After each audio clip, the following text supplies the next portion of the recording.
Selamat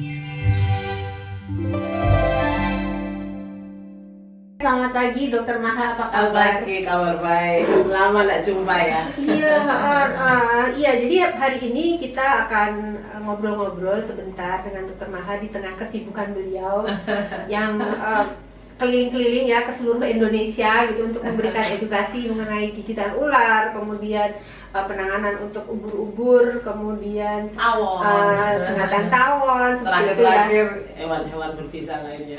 Oke. Contohnya apa tuh, Dokter Maha? Contohnya yang paling banyak ya tentang kayak kelabang, kayak lebah, terus ini Oktopus itu hewan yang laut. blue ring octopus. Ya, itu terus hewan ini apa ikan pari dan sebagainya. Oke. Kan banyak di Indonesia ya. Ya, jadi Indonesia ini negara yang sangat kaya gitu ya, faunanya, dan di antara itu ada yang berbisa. Nah, hari ini kita akan ngobrolin khusus tentang gigitan ular, karena meskipun Dokter Maha ini udah keliling Indonesia bertahun-tahun, berapa tahun, Dok? 12 tahun. Selama 12 tahun ya beliau itu berusaha mengedukasi masyarakat Indonesia tentang bagaimana penanganan gigitan ular, tapi masih saja banyak kejadian salah ya di dalam penanganan gigitan ular ini gitu. Iya. Nah, Dan jenis ular kita juga banyak ya. Iya, ya Dok, jenis ular Indonesia ini kan dari Sabang sampai Merauke kan panjang ya, Iya. gitu ya. Nah, itu jenis ularnya sama nggak sih dari Sumatera gitu sampai ke Papua tuh, Dok? Iya. Jadi di dunia itu kan jenis ular kira-kira 3.000. Oh. Nah, Indonesia itu ada 370. Jadi 10% dari jenis ular di dunia itu ada di kita. Jadi kita ini kaya. Terus Nah, 370 itu yang berbisa atau campur, yang campur? berbisa dan tidak Oke, berbisa. oke. Nah, yang berbisa sendiri ada 77. Oh, banyak sekali ya. Banyak. Jadi seperempatnya lah ya berbisa. Hmm. Nah, kemudian kalau dari Sabang sampai Merauke memang berbeda. Kita tahu bahwa Indonesia bagian barat kayak Sumatera, Jawa, Kalimantan itu ribuan tahun yang lalu kan bersatunya dengan Asia ya. Oke. Nah, tapi kalau Papua Maluku enggak bersatu dengan Asia, tapi bersatunya dengan Australia kan. Oh, oke. Nah, terus ada daerah di mana dia pulau-pulau tua nggak pernah bersatu dengan Asia atau Australia. Contohnya Sulawesi, NTT, NTB. Oh, itu Ya. satu pulau yang terpisah ya? Iya, tidak jadi pernah dia bersatu pulau-pulau dengan- tua gitu. oke. Nah, kalau kita lihat cerita geografi itu, maka jenis ular itu yang di Asia, misalnya di Kalimantan, Sumatera sama Jawa, jenisnya beda dengan kalau kita ke Papua dan Maluku. Nanti mungkin kapan-kapan aku bawa jenis ularnya ya kalau Oke, kita main lagi gitu ya. Terus yang di Oke. Sulawesi, NTB dan NTT beda lagi karena dia adalah Willis area. Oh, Nah, Willis area ini adalah pulau-pulau tua yang selama dunia ini ada gak pernah gabung dengan benua manapun. Jadi dia betul-betul genomiknya tuh genomik purbakala begitu, Dok. Oh. Nah, kan ini sekarang sedang rame ya tentang genomnya. Nah, jadi untuk genom hewan dan tumbuhan ini yang di daerah Willis area ini betul-betul genom dan tumbuhan dan hewan dari zaman belum adanya benua-benua lain di dunia ini. Jadi betul-betul mereka ini pulau-pulau tua. Oke. Nah, itu Makanya kan ada jenis ularnya dinosaurus kayak beda. komodo itu kan. Oh, Nah, betul. iya. Ya, jadi komodo itu kan salah satu hewan purba yang masih ada sampai hari ini. Iya, Nah, karena memang mereka tidak pernah bersatu dengan benua Asia atau Australia Oke. tempatnya. nah, jenis ularnya berarti di pulau-pulau tua ini spesifiknya beda gitu. Beda, ya? dia adalah genomik dari ular-ular yang memang zaman purbakala. Misalnya nih, ular hijau yang di sana warnanya ada yang kuning, ada yang biru. Nah, jadi kalau kita lihat efek fenomnya berbeda sekali dengan ular hijau yang ada di Asia. Oke. Nah, jadi kalau di Australia kan nggak ada ular hijau, viper, green pit viper kan nggak ada, adanya kan di Asia.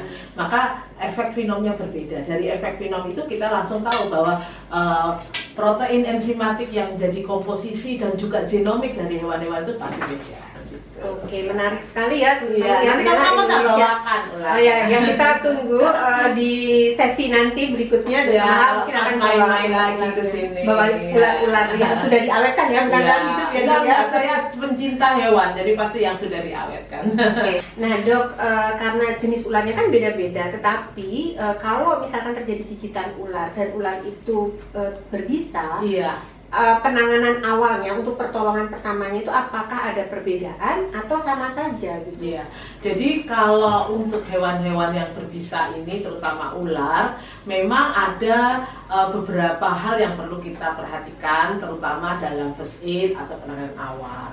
Jadi kan kita lihat bahwa di Indonesia itu efek fenom utama itu ada dua, yaitu efek fenom yang membuat otot-otot itu mengalami kelumpuhan akibat dari syarafnya tidak bisa mengeluarkan zat kimia yang bisa berikatan dengan reseptornya sehingga otot yang dipersarafi itu jadi lumpuh. Nah, itu yang disebut neurotoksin. Ya, jadi ada bisa ular yang menyerang saraf ya, itu jenisnya neurotoksin. membuat bahan-bahan kimia yang dikeluarkan oleh saraf itu tidak bisa berikatan sehingga membuat otot yang dipersarafi oleh saraf tadi itu tidak bisa kontraksi, jadi lumpuh. Kayak orang-orang stroke gitu loh kan, mengalami kelumpuhan. Tapi ini kelumpuhannya karena efek bisa ularnya. Nah, jadi kalau kelumpuhan di otot napas ya nggak bisa napas. Itu yang paling berbahaya ya dok ya, kalau dia mulai menyerang saraf di otot-otot pernapasan. Nah, jenis yang kedua, fenom efeknya adalah membuat darah itu gak bisa beku. Normalnya darah manusia itu kan kalau kena luka sedikit dia akan langsung mempunyai mekanisme otomatis dia membeku sehingga tidak terjadi perdarahan. Nah, si fenom tadi membuat darah itu tidak bisa membeku. Jadi perdarahan dari mana-mana dan orang itu meninggal karena perdarahan tadi. Nah dok, untuk mencegah supaya jangan sampai nih begitu digigit ular kan tidak langsung lumpuh ototnya, nggak langsung terjadi perdarahan kan? Ada proses ya.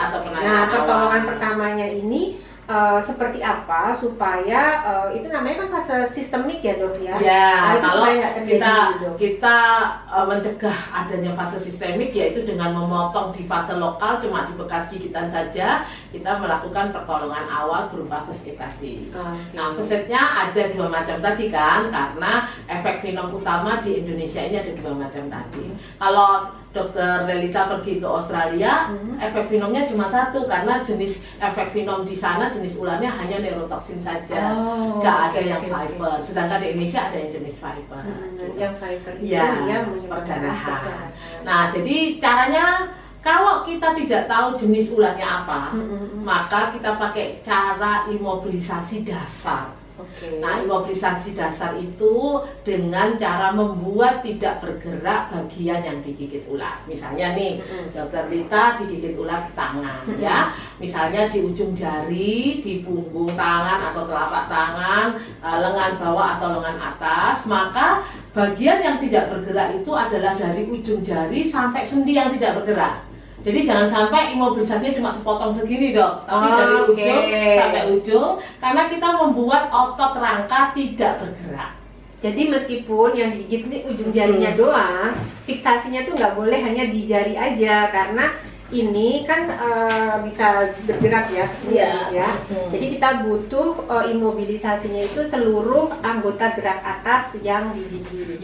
Jadi dari ujung sampai sendi yang tidak bergerak. Misalnya nih kita punya kayu atau bambu atau sesuatu yang rigid, misalnya kardus. Nih hari ini saya punya kayu ya. Kita ukur dulu berapa panjangnya bagian yang tergigit ular. Misalnya tangan, ini dicopot-copot dulu kali ya dok ya, takutnya kalau ada pembengkakan gitu ya. Kalau ada cincin-cincin. Jadi ini kita ukur dulu. Nah, selain itu ada juga bidai yang bisa digulung kayak ini ya, samslim ini ya. Nah, saya suka pakai karena kalau sebagai dokter yang pergi kemana-mana biasanya pakainya lebih praktis yang seperti ini ya. Kemudian kita ukur sampai seberapa panjangnya. Segini ya. Nah, kemudian dari ukuran ini tadi kita coba ikatkan antara kayu ya. Pakainya pakai mitela paling gampang. Kalau tidak ada ya bisa pakai perban. Kenapa pakai mitela? Karena mitela ini mudah sekali dilepas dan mudah sekali diikatkan. Jadi caranya cukup begini saja. Nah, kita talikan gini. Boleh minta satu lagi. Nah, kemudian kita bisa balikan ya. Gampang sekali, dalam 1 menit sudah selesai. Ya, kenapa kita pakai Mitela? Karena dalam waktu yang singkat 1 orang aja kita sudah bisa menyelesaikan. Iya, ini benar-benar berasa apa ya, nggak bisa gerak nih dok, ya. karena udah nggak bisa. Nah, gerak. jadi dengan seperti ini kita bisa aman untuk membawa pasien ini dengan sepeda motor ataupun berjalan kaki, karena yang digigit ular kan tangan, jadi nggak apa-apa orangnya berjalan. Tapi kalau yang digigit ular kaki baru nggak boleh jalan. Okay. Tapi mungkin lebih baik dia juga tidak terlalu banyak bergerak kali ya. Betul. Jadi kalau saran saya sih, kalau ada sepeda motor, ada kendaraan, dia diangkut saja di sana dengan kondisi seperti ini. Nah, kalau dibonceng sepeda motor boleh, ini diletakkan begini nggak masalah. Pokoknya seergonomis mungkin. Kan nggak mungkin dokter kita gini terus kan, nggak mungkin kan, pasti capek. Jadi boleh diletakkan begini. Nggak apa, yang penting ini tidak bergerak. Dok, kalau misalkan nih kita nggak punya bidai, hanya punya pembalut segitiga, atau kalau di rumah tuh adanya kerudung gitu ya, kan? Nah, berarti kita boleh ya dok ya, cuma bikin gendongan aja dok, kayak jadi misalnya kita hanya punya Mitela saja ya. Jadi kita bisa pakai seperti kalau patah tulang. Ini. Nah, jadi kalau patah tulang kita akan melakukan seperti ini. Ya, kemudian ada sesuatu untuk menjepit, misalnya peniti. Nah, misalnya nih seperti, nah ini ada penitinya, maka kita bisa taruh sederhana begini, kerudung, taplak meja misalnya, ya selendang bisa. Pokoknya nggak pakai spray, kalau spray terlalu besar. Nah, jadi kayak begini bisa. Nah, kalau punya 2 teman-teman ini bisa di gini ini. Ya, bisa membuat imobilisasi lebih bagus lagi. Misalnya kita talikan di bagian belakang seperti ini. Sebentar. Aku perlu ngadek, nggak usah. Begini. Nah, jadi seperti ini, sehingga betul-betul tidak bergerak, dan ini dibawa ke tempat pelayanan kesehatan. Jadi sebetulnya kalau seperti ini nggak boleh terus diobservasi di rumah, nggak boleh. Tapi harus dibawa ke tempat pelayanan kesehatan, karena yang melakukan observasi adalah tenaga kesehatan. Ya, jadi teman-teman kalau mengalami kasus gigitan ular seperti tadi sudah dijelaskan oleh Dokter Maha, pertama tenang ya, tenang, jangan panik. Kemudian korbannya suruh duduk ya dok ya, terus kita buat imobilisasi menggunakan alat yang ada. Kalau ada yang keras seperti papan atau kardus atau buku gitu ya, atau apapun yang cukup untuk menopang itu boleh digunakan. Tapi kalau nggak punya, kita bisa cukup pakai pembalut segitiga. Kalau nggak ada juga bisa pakai kerudung ya di rumah, atau taplak meja kalau mejanya pakai taplak gitu ya. Itu untuk membuat supaya anggota gerak yang tinggi itu benar-benar tidak bergerak. Nah dok, tujuannya apa sih imobilisasi ini sebenarnya dok? Kan kalau dulu nih ya, yang masih mungkin masyarakat awam masih banyak yang melakukan itu dikeluarkan darahnya. Nah sebenarnya itu terus diikat, terus dikasih batu hitam, kasih perut kodok, otak ayam gitu ya. Nah sebenarnya itu dok, bisa ular itu dia apakah beredar di dalam darah atau di tempat lain? Iya, jadi dulu kita mikirnya sih bisa ular kan di pembuluh darah ya, sehingga cara-cara tadi banyak digunakan. Bahkan saya ingat tuh kalau zaman dulu disedot itu semakin banyak keluar darahnya, katanya semakin bagus. Nah, jadi akhirnya yang terjadi justru perdarahan, apalagi kalau nanti ternyata yang ngegigit itu adalah ular-ular yang hematotoksin. Nah, jadi sebetulnya bisa ular tuh lewatnya bukan pembuluh darah teman-teman ya, tetapi lewatnya adalah kelenjar getah bening. Jadi ketika kelenjar getah bening tadi itu kita tidak ingin si bisa ularnya menyebar, maka caranya adalah dengan melimitasi kontraksi dari otot-otot kita. Karena ternyata otot-otot kita ini ketika kontraksi dia akan mengaktifkan pompa dari kelenjar getah bening. Nah, jadi kalau pompanya tadi dinonaktifkan dengan membuat ototnya tidak bergerak, maka bisa ularnya itu tetap di tempat gigitan dan tidak menyebar. Nah, kan bahayanya kalau menyebar, akhirnya membuat organ-organ vital kita kayak paru, jantung, kemudian ginjal itu mengalami kerusakan dan bisa membuat kematian. Ya. Nah, tadi kita cerita bahwa ada 2 macam venom efek. Nah, jika kita tidak tahu jenis ularnya apa, maka pakainya adalah imobilisasi. Dan jika kita tahu bahwa itu jenisnya adalah neurotoksin dan ini adalah direkomendasikan untuk tenaga medis, jadi bukan awam yang melakukannya, kita bisa tambah dengan elastic bandage. Jadi misalkan nih digigitnya di ujung jari sini ya, maka kita mulai melakukan elastic bandage. Nah, ini Anda harus memperhatikan 3 hal, yaitu AVN, arteri, vena, dan nervus. Jika ketika kita melakukan bandage ini ternyata orang yang kita bandage kesakitan, berarti bandage yang kita berikan terlalu kuat. Nah, kemudian kalau kita lihat ujung jari ini kebiruan, berarti kita juga terlalu kencang. Nah, normalnya kita memakai itu adalah 55 mm Hg tekanannya ini, yaitu tekanan di mana tangan satu itu masuk, tetapi tidak semua tangan masuk, dan juga satu jari mungkin satu jari dan tidak satu jari tadi tidak masuk. Jadi kalau satu jari tidak masuk atau semua jari masuk berarti salah. Jadi yang benar cuma satu jari aja. Nah, kita buat seperti pucuk rebung, yaitu setengah-setengah begini. Ini seperti yang saya lakukan ke Dokter Relita ya, pucuk rebung. Jadi bukan tebel, tapi pucuk rebung separuh-separuh, separuh di atas, separuh di bawah, dan kita lakukan sampai di sendi yang tidak bergerak. Nah, Anda tidak boleh nariknya sangat keras gini, jangan, karena kalau pasiennya mengeluh nyeri dan ujung-ujung kuku ini kebiruan, tandanya kita terlalu kencang, lebih dari 55 mm Hg, dan itu bahaya. Makanya untuk elastic bandage ini harus dilakukan oleh tenaga medis. Kenapa? Karena resikonya adalah kalau tadi ternyata bukan 55 mm Hg, sehingga menimbulkan sebuah masalah pada arteri, vena, dan juga pada sarafnya.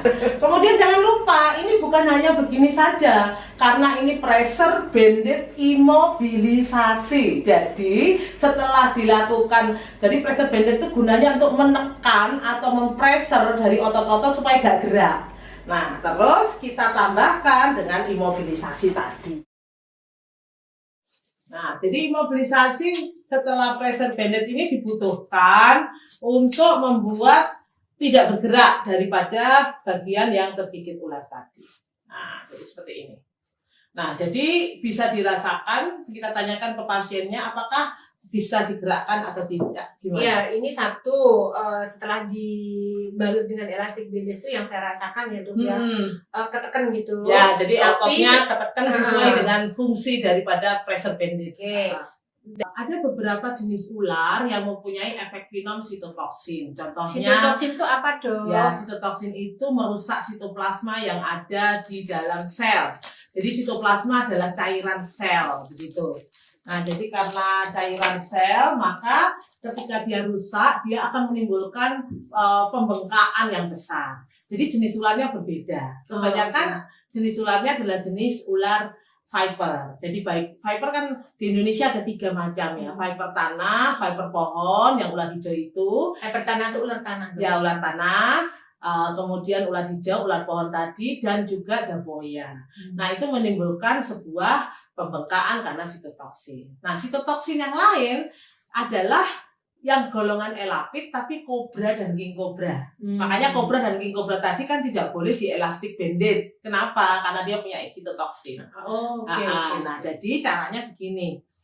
Misalnya nih, gini, atau digigitnya di sini. Ya, jadi misalnya ini Dokter Lita digigit di punggung tangan. Maka ini ya, punggung tangan ya. Nah, maka mungkin kita agak deket aja ya. Nah, maka ketika datang kita lihat pembengkakannya itu seberapa. Misalnya pembengkakannya ternyata sampai di pergelangan ini. Maka saya akan mengambil plester yang bisa ditulis. Ini plesternya dari kayak kertas begitu ya, sehingga dia bisa ditulisin. Nah, kalau ini biasanya yang melakukan memang tenaga medis, kalaupun bukan tenaga medis juga bisa untuk melihat pembengkakan tadi bertambah atau tidak. Jadi caranya kita menaruh misalnya, oh ternyata pembengkakannya sampai di sini ya, di pergelangan tangan. Maka kita taruh di sini, kita tulis di sini jam berapa. Sekarang Jadi, jam berapa ya? sekarang ini misalnya jam berapa? 11.36. Nah, 11.36. 11.36 ini di sini ya. Tanggalnya tanggal berapa? Ini tanggalnya tanggal 7 ya, bulan 7 tahun 23 gitu. Nah, kemudian 2 jam, ini per 2 jam ya observasinya ya. 2 jam kemudian kita lihat lagi. Loh, ternyata kok tambah naik gitu ya misalnya ya. Kemudian kita buat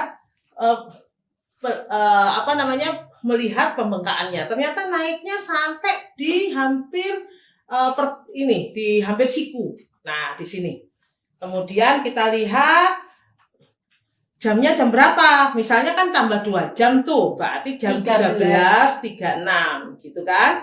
Nah, karena per 2 jam maka kita akan mendapatkan ukuran-ukuran dari jarak pembengkakan itu per 2 jam. Setelah 2 jam ini ternyata kok pembengkakannya hanya nyampe di pas siku. Nah, jadi ini di jam 15. Kemudian pada saat kita mengukur tadi, kita ukur dengan misalnya dengan penggaris berapa senti. Misalnya ternyata yang pertama ini ternyata 15 senti. Sedangkan yang kedua ini cuma 2 senti. Jika ternyata penambahan pembengkakan itu tidak 2 kali lipat, jadi misalnya ini tadi kan 15 cm, kemudian ini cuma 2 cm, maka tidak 2 kali lipat, maka dia tidak bermakna untuk sistemik. Nah, jadi misalnya nih ya, kita ukur ya di sini ini 12 cm ternyata. Ternyata yang kedua ini cuma 2 cm. Artinya dia tidak 2 kali lipat. Tetapi kalau misalnya dari awalnya ini 2 cm ya misalnya nih saya ubah misalnya pada awalnya itu hanya naik 2 cm ya 2 cm kemudian jadi 13 cm berarti kan lebih dari 2 kali lipat. Ini artinya menjadi tanda menuju sistemik. Kalau menuju sistemik seperti ini, maka satu, saatnya untuk dibawa ke tempat pelayanan kesehatan. Misalnya tadi dalam waktu perjalanan, kan bisa saja perjalanan itu tidak 1-2 jam, ya kan? Iya, kalau di daerah-daerah yang terpencil bisa jauh. Ya, nah, maka observasi ini menolong sekali terutama untuk ular-ular yang punya sitotoksin tadi. Nah, kalau sudah 2 kali lipat seperti ini, harus secepatnya dibawa ke tempat pelayanan kesehatan. Nanti di sana dilakukan pemeriksaan fisik, pemeriksaan laboratorium, dan diberikan anti bisa ular. Jadi tidak semua kasus harus ada anti bisa ularnya Bapak Ibu ya. Jadi hanya kasus yang sistemik saja. Pada kasus lokal cukup diberikan pertolongan imobilisasi ini, tetapi memang harus dibawa ke tempat pelayanan kesehatan. Sekali lagi, imobilisasi bukan pengobatan di rumah, bukan.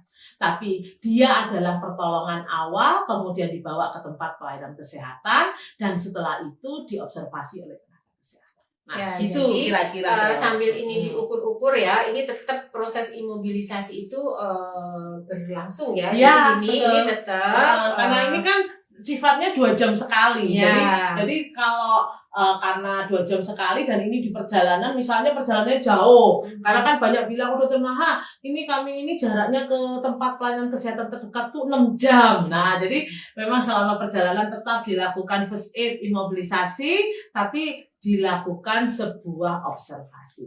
Ya, jadi caranya ini kan tinggal dibuka gini, terus dilihat ya Dok ya. Jadi pasiennya itu dikasih tahu jangan banyak bergerak lengannya. Selama diperiksa ya udah dokter atau tenaga medis tinggal melihat seperti ini diukur. Jadi seperti tadi dijelaskan oleh Dr. Maha, anti bisa ular itu tidak perlu dipakai selama dia masih di fase lokal, ya Dok ya. Betul, jadi tidak perlu bingung setiap kasus gigitan ular. Saya lihat di Indonesia ini yang menjadi kepanikan adalah semua kasus gigitan itu harus dikasih anti bisa ular atau sabu, padahal salah. Iya. Untuk ular tidak berbisa ya nggak perlu sabu, untuk fase lokal ya nggak perlu sabu, hanya untuk fase sistemik. Dan sabu harus diberikan di tempat pelayanan kesehatan. Jadi nggak bisa suntik-suntik langsung di Iya, muskular ya, langsung nggak disuntik bisa. gitu ya. Karena Harus dia pakai infus, harus pakai infus, intravena. intravena dan di Butuh waktu, Di drip waktunya ya, Dok, kira-kira ya? 5 jam. Jadi nggak bisa cuma diinjeksi 1-2 kali, nggak bisa karena butuh waktu panjang. Dia harus diberikan sedikit demi sedikit drip. jadi di drip, terus kalau digigit ya jangan langsung cari anti bisa ular. Yang harus dilakukan adalah imobilisasi ya. Iya. Tugas kita adalah mempertahankan supaya dia tetap di fase lokal sehingga tidak butuh anti bisa ular ya, Dok ya. Karena mencegah tentu saja lebih baik daripada mengobati. Nah, Dok, kalau misalkan nih akhirnya nih dia masuk ke fase sistemik, terus butuh anti bisa ular. Nah, itu apakah cukup hanya satu ampul begitu atau Ya. dia bisa butuh banyak? Itu Jadi di Indonesia sekarang anti bisa ular tuh sudah banyak. Saya kebetulan adalah leader dari kajian di Kementerian Kesehatan. Dari pengadaan anti bisa ular di tahun kemarin itu sudah kami adakan dan tahun ini sudah datang semua, Dok, 7 anti bisa ular. Nah, jadi bukan hanya satu ya di Indonesia. Produksi Indonesia satu yang sabu itu, tapi jenis-jenis ular yang lain sekarang sudah ada anti bisa ularnya semua. Sebentar, Dok. Jadi anti bisa ular yang asli diproduksi di Indonesia oleh Bio Farma. Nah, itu hanya untuk 3 Hanya jenis untuk ular, berapa 3 jenis ular dan 2 jenis yang belum ada risetnya, jadi 5 jenis. Oh, 5 jenis itu ularnya apa aja, Dok? Jadi ular kobra Jawa, Kobra Jawa, ular tanah, tanah, ular welang. Welang. Nah, tapi yang belum ada risetnya adalah weling dan kobra Sumatera. dan kobra Sumatera. Artinya teman-teman kalau digigit ke 5 jenis ular ini bisa pakai anti bisa ular yang produk Indonesia. Ya. Dan gini, anti bisa ular itu harus dibeli oleh dokter, gak bisa dibeli awam. Karena yang sering saya temukan adalah mereka membeli awam. Padahal tentu saja indikasinya kan tadi itu harus ada pemeriksaan dari medis kan. Betul. Jadi yang memutuskan seorang pasien ini boleh diberikan anti bisa ular atau tidak ya dokter ya. Jadi Gak jangan boleh beli sendiri ya. ya. Beli sendiri, bahkan ada yang diminum loh teman-teman Ya, ya. dan itu salah. Anti bisa ularnya diminum katanya untuk mencegah gitu ya, untuk membentuk antibodi itu salah ya. Karena berbeda dengan vaksin ini ya. Anti bisa ular itu adalah kekebalan humoral, di mana kekebalan humoral itu tidak bisa dengan diminum atau diprofilaksis mencegah, itu nggak bisa. Jadi dia harus ada kejadian digigit dulu baru bisa. Nah, kemudian yang lainnya, Nah, terus kalau digigit ular di luar 5 jenis ular yang tadi ya, karena Indonesia punya berapa, Dok? 77. jenis. Nah, jadi kalau misalnya ular-ular Papua kan 5 jenis juga. Nah, itu sudah ada antivenom yang kita beri dari Australia. Okay. Namanya polineuro anti bisa ular. Nah, udah ada. Kemudian ular laut namanya sea snake anti bisa ular, sudah ada juga. Terus ular hijau tadi itu green pig viper itu sudah ada juga. Terus yang di NTT tadi di Wales area kan ada yang namanya Daboya simanensis. Nah, itu juga sudah ada. Nah, itu, Dok. Terus yang terakhir king cobra juga sudah ada. Jadi bohong ya yang ngomong bahwa anti bisa ular king cobra gak di Indonesia, bohong, berarti nggak update. Nah, itu sudah ada sejak tahun kemarin. Ya, yang sedang belikan itu pemerintah atas saran saya sebagai expert di bidang gigitan ular. Jadi kita sudah pengadaan dan pengadaan itu sudah ada di setiap provinsi. Sekali lagi, nggak bisa diminta awam. Nah, jadi yang minta adalah dokter dan tenaga medis yang punya pasien itu. Jadi memang tidak semua rumah sakit punya. Dan kalau Anda minta daftar rumah sakitnya juga gak bisa, karena itu adanya di dinas kesehatan. Nah, jadi nanti kalau ada kasus rumah sakit itu yang meminta ke dinas kesehatan kabupaten atau kotanya, terus nanti akan diberikan dari provinsi. Nah, jadi sekarang masih seperti itu. Ya kita berharap sih nanti suatu ketika bisa nyampe di semua provinsi. Tetapi karena sekarang ini bisa nyampe di kabupaten kota begitu ya, di semua rumah sakit. Tapi kalau sekarang ini karena hanya bisa di provinsi dulu, ya maka anti bisa ular semua tadi 7 jenis anti bisa ular itu ada di provinsi masing-masing. Oke, ya jadi Kesimpulannya, sebagai orang awam tuh ya, untuk masyarakat awam, sebenarnya yang paling penting untuk diketahui adalah pertolongan pertama ya. Jadi, kalau anti bisa ular tuh kita nih, para dokter nih, urusan kita itu. Jadi nggak usah mikirin anti bisa ular Yang penting adalah pertolongan pertamanya benar. Karena pertolongan pertama yang benar itu akan sangat berpengaruh terhadap kondisi pasien ya dok ya. Jadi kalau first aid-nya benar dok, sebetulnya kita ini kayak motong fase lokal dan sistemik supaya nggak terjadi fase sistemik dan nggak butuh anti bisa ular. Nah itu biayanya akan jauh lebih murah teman-teman. Karena kalau harus pakai anti bisa ular ya dok ya, mahal. Itu lebih mahal ya. Memang sekarang ini kan masih didukung pemerintah, tapi tahun-tahun depan kan harus beli sendiri. Oh gitu. Sekarang itu masih gratis itu dok? Ya karena kan ini hibah dari pemerintah. Okay. Tahun ini aja, tapi tahun depan ya beli sendiri. Nah itu untuk sekali perawatan kan nggak cukup satu aja kadang-kadang kalau kondisinya buruk dan harga anti bisa ular kan cukup mahal ya. Jadi yang murah-murah aja, caranya fase lokal ya. Bagaimanapun dok, pencegahan itu lebih bagus dan lebih murah daripada kuratif kan, daripada pengobatan kan. Apapun penyakitnya pasti pencegahan lebih murah daripada pengobatan. Iya, dan untuk pasiennya juga akan jauh lebih bagus ya dok ya kondisinya, karena tidak jadi kerusakan, tidak terjadi kerusakan jaringan seperti itu, kerusakan organ.